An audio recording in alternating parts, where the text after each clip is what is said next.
O Senhor esteja convosco. Ele está no meio de nós. Proclamação do Evangelho de Jesus Cristo segundo Lucas. Glória a vós, Senhor. Naquele tempo, Jesus, levantando os olhos para os seus discípulos, disse: Bem-aventurados vós os pobres, porque vosso é o reino de Deus. Bem-aventurados vós que agora tendes fome, porque sereis saciados. Bem-aventurados vós que agora chorais, porque havereis de rir. Bem-aventurados sereis quando os homens vos odiarem, vos expulsarem, vos insultarem e amaldiçoarem o vosso nome por causa do Filho do Homem. Alegrai-vos nesse dia e exultai, pois será grande a vossa recompensa no céu. Porque era assim que os antepassados deles tratavam os profetas. Mas ai de vós, ricos, porque já tendes vossa consolação. Ai de vós que agora tendes fartura, porque passareis fome.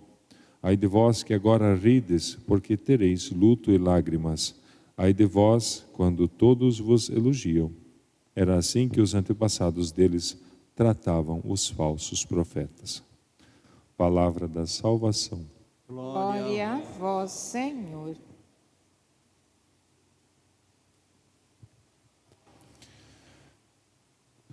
No Evangelho de ontem, o Senhor escolheu os seus discípulos e agora começa a ensiná-los, começa a passar, com eles um tempo de ensino no sentido concreto do que significa de fato seguir Jesus, ser discípulos do reino dos céus. Amanhã o Evangelho vai continuar essa instrução clássica do Senhor, inclusive com aquela frase que hoje nós escutamos também na forma de bem-aventuranças, porque amanhã vamos escutar o convite: sede misericordiosos, como também o vosso Pai é misericordioso.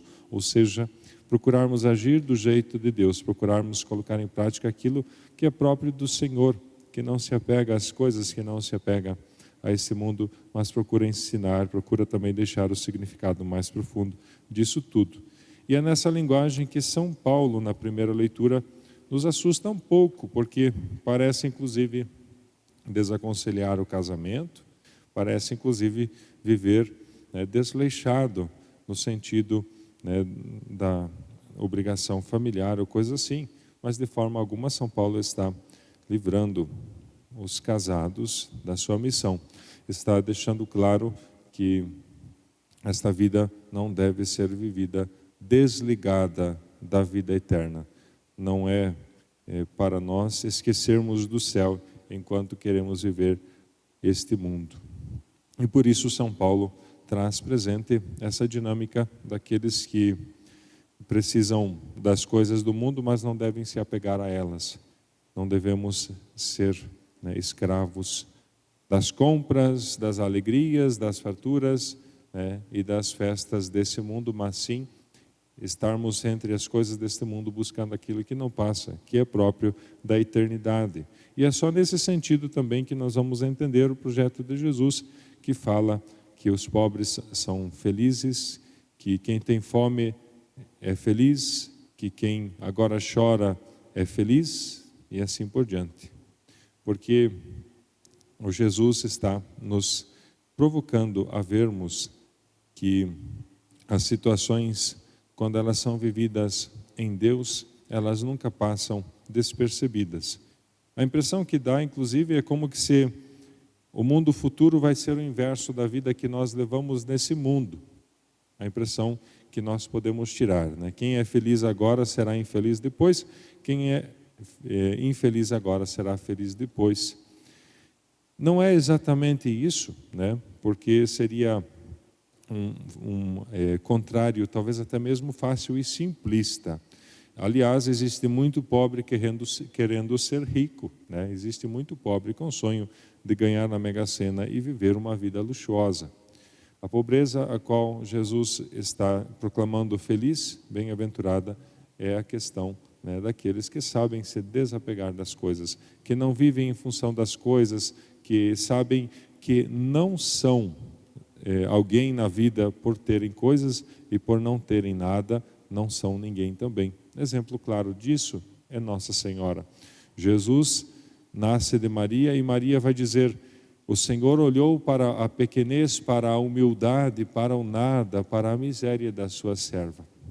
E nesse sentido, Maria, sendo a mais pobre de todas, é aquela que não quer se enriquecer das coisas desse mundo, porque sabe que diante de Deus, só o fato dela existir já é suficiente para se sentir agraciada, bem-aventurada, feliz. E por isso, não procurar preencher o nosso coração das coisas desse mundo significa também ter um coração pobre, um coração que tem muito espaço para Deus, muito espaço também para os sentimentos do Senhor. O perigo do ouro e da riqueza desse mundo é tornar-nos insensíveis às coisas de Deus e achar que já basta a nossa riqueza e que nós nos damos conta daquilo que precisamos. Aliás, no sentido sociológico, dentro da sociedade, acontece muito de que quando a situação econômica é inferior, parece existir uma religiosidade maior. E quando as pessoas já têm o seu sustento por conta própria, parecem esquecer de Deus. Tal religiosidade, lamento dizer, é uma religiosidade interesseira, que busca Deus para uma certa maneira de superar as próprias dificuldades, mas depois, quando parece ser atendido nas suas preces, já não lembra mais tanto do Senhor, não precisa mais tanto dele.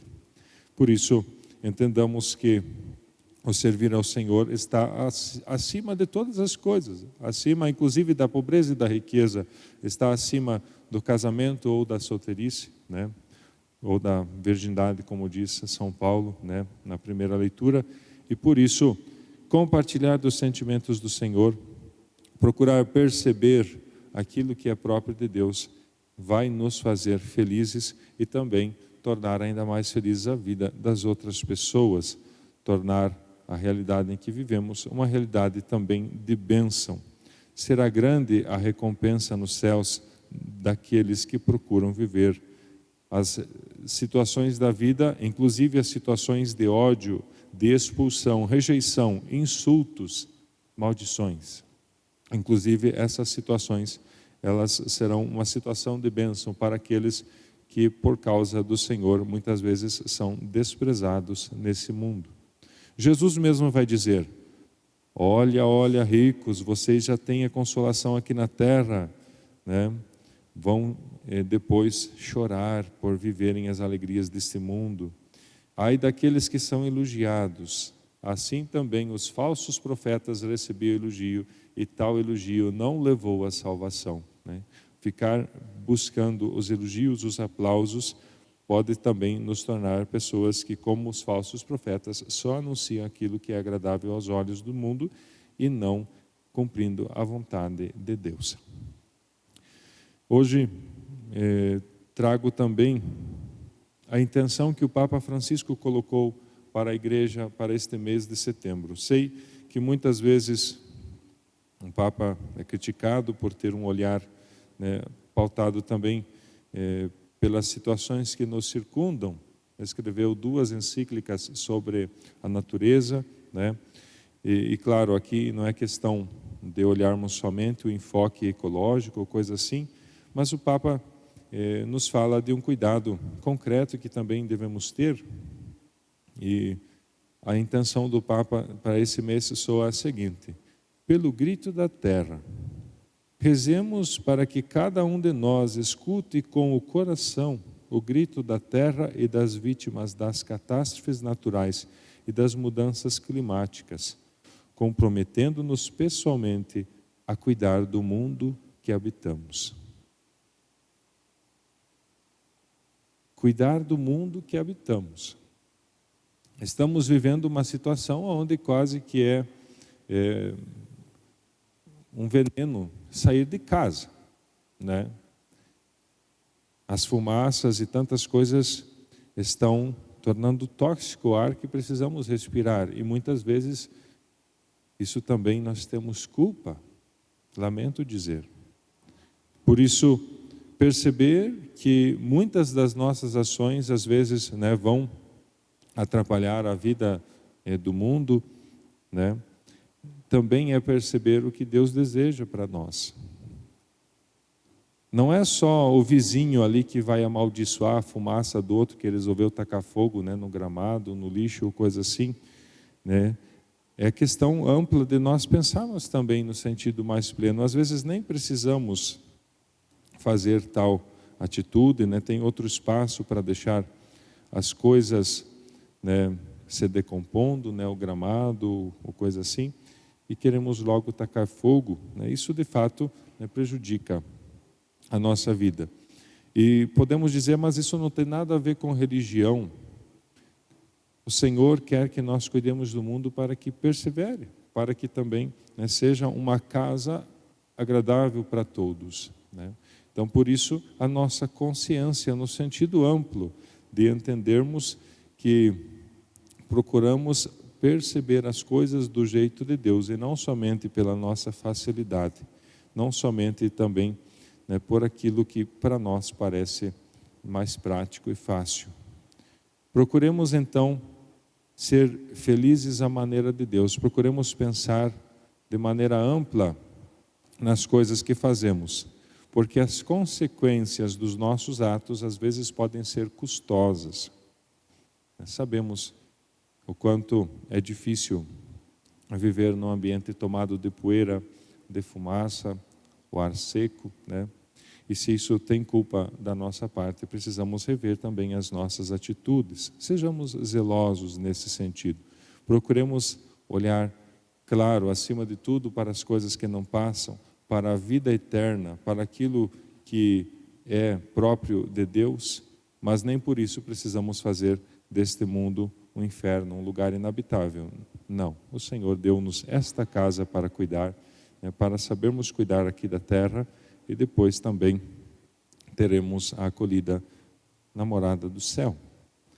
Nesse sentido, procuremos aprender as felicidades divinas, procuremos aprender dessa sensibilidade de Deus que procura a bondade do homem, que procura a salvação, que procura a nossa alegria e a alegria de todos, alegria de vida plena, que não busca riqueza em detrimento da dificuldade e miséria dos outros, e que também não procura nada egoísta, procura o bem comum.